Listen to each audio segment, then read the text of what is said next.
بسم اللہ الرحمن الرحیم۔ نماز کے بعد بلند آواز سے ذکر کرنا کیسا ہے؟ ریاض الفتاویٰ سے ایک فتویٰ۔ استفتاء: کیا فرماتے ہیں علماء دین اس مسئلہ میں کہ فرض نماز کے بعد جہر کلمہ پڑھنے کا بیان کون کون سی حدیث میں ہے؟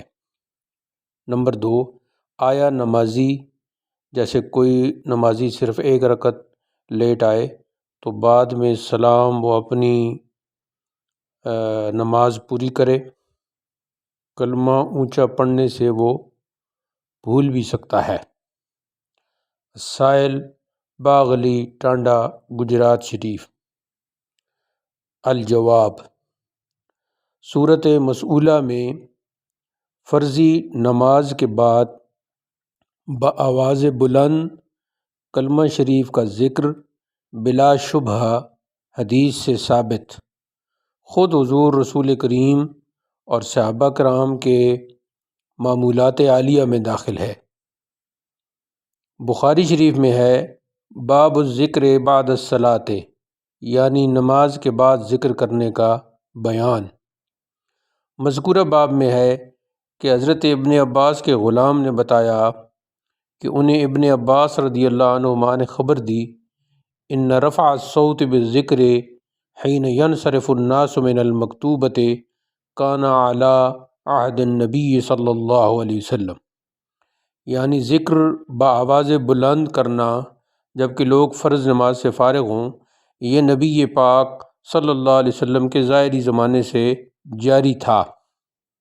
اسی باب کی دوسری روایت میں ابن عباس کا ارشاد گرامی قال کنت عارف انقضاء صلاۃ النبی صلی اللہ علیہ وسلم بالتکبیر، یعنی میں سرکار مدینہ کی نماز کا مکمل ہو جانا تکبیر کے بلند پڑھنے سے معلوم کرتا تھا۔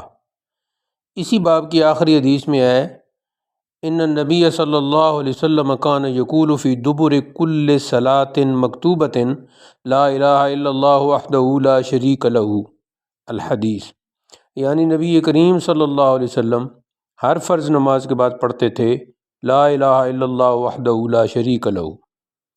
خلاصہ کلام یہ ہوا کہ جو چیز سرکار دو عالم صلی اللہ علیہ وسلم کے ظاہری زمانہ مقدس سے بخوبی جاری ہے، اس سے منع کرنے والا سنی نہیں ہو سکتا۔ اور یہ محض بہانہ ہے کہ نماز میں خلل آتا ہے۔ آج تو ڈھول باجے ریڈیو وغیرہ سے بھی مسلمانوں کو خلل نہیں آتا، چجائے کہ ذکر الہی۔ اہل اسلام کو چاہیے کہ بخوبی ذکر کیا کریں، اسی میں صلاح و فلاح ہے۔ ھذا عندی واللہ تعالی ورسولہ الاعلی عالم بحقیقت الاحوال۔ راکم عاصم محمد ریاض الدین غفر لہ، قادری چشتی۔